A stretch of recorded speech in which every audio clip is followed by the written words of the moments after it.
ဝူဒါပြောင်မင်းလည်းအပြင်လောကမှာကျင်လည်ခဲ့တာနှစ်အနည်းငယ်ရှိပြီပဲလက်ဆက်တဲ့ကုန်စီထောက်ပံ့မှုကွင်းဆက်ရဲ့ကုန်ကြစရိတ်ကိုမင်းစိတ်ထဲမှာတွဲမိမှာပါစူပါမားကတ်မှာ90ဆိုတာက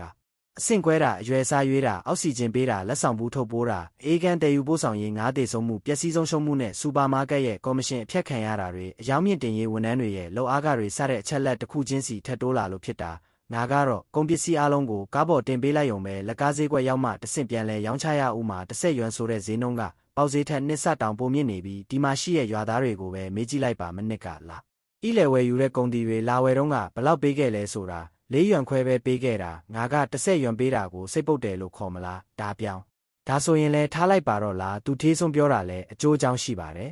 ဘာအကျိုးအကြောင်းရှိလို့လဲ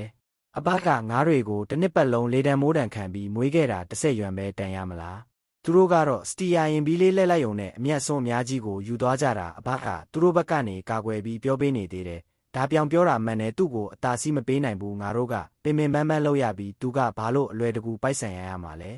ဟုတ်တယ်ဘာလို့လဲဒါဆိုရင်ငါတို့လည်းဈေးတိုးတောင်းမယ်